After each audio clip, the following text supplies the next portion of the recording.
Hello, everybody. I'm David Biondi, and we're here at the 2023 LA Auto Show, and I'm here with James Hope with Kia, and we have two amazing concept EVs behind us. And James, thanks for your time today. Oh, it's my pleasure, David. Thank you for having me. All right, so let's get into this. So what two vehicles do we have behind us here? Yeah, so today's a great day at the LA Auto Show for Kia. We've introduced a number of new models, but the two that you see behind us, the green car is the EV3 concept, and the bronze car is the EV4 concept. We're basically looking at near future concepts of what's coming down the road from Kia in the EV lineup, just maybe a few years from now. So tell us a little bit about them. Can you say any specs or, what's the deal with these vehicles? So we don't have a lot of specs just yet, Mm-hmm. but when Kia produces a concept car, generally that means a production car is following. Mm-hmm. So if you kind of think about where we started with EVs, right? We had the Soul EV a number of years ago, and then we have a Nero EV, and then a couple of years ago we introduced the EV6. Mm-hmm. EV6 and then Yeah. the EV9 Mm-hmm. just last year. So this is the continuing forward motion of what we call Plan S, which stands for shift. And we're shifting Mhm. from ICE or internal combustion Mhm. over eventually to EVs. Mhm. So these are smaller versions Mhm. of that EV platform. So is Kia looking to completely go EV at some point? I think down the road, that is kind of where we're going, but it is important to understand that internal combustion engines are purchased by a lot of people, Mhm. and we have a very balanced portfolio Mhm. to get us there in the long run, but we have a lot of gasoline-powered cars that are here as well. Yeah. So this one behind us here, it looks autonomous. It really does. It looks like it could drive itself. Are these vehicles on the way to do that, or?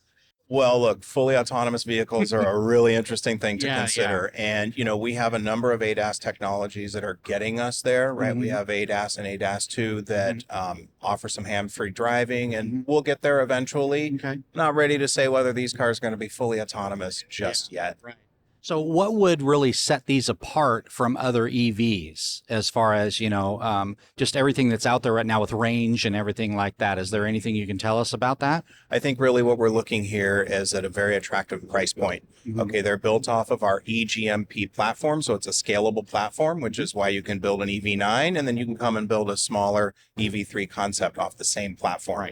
Right. So it gives you that maximum inside space. We're pushing the wheels to the corner.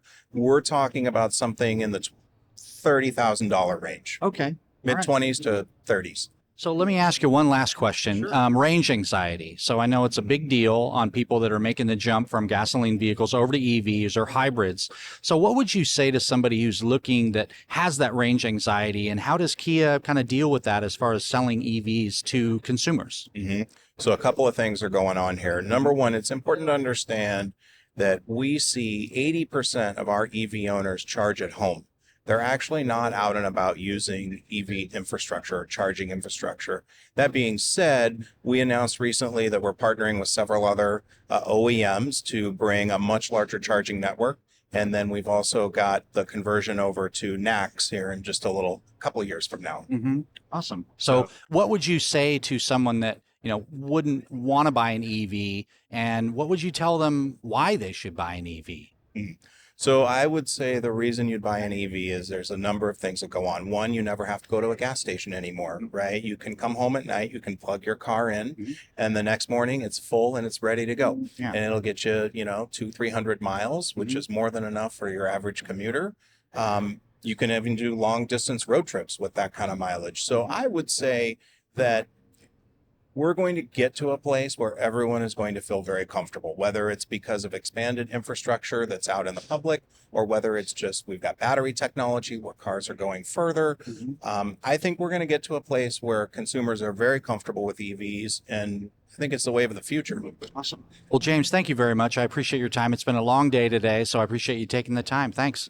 Have a good rest of your day. Thank you, David. I appreciate it. Thank you very much. Thank you. All right.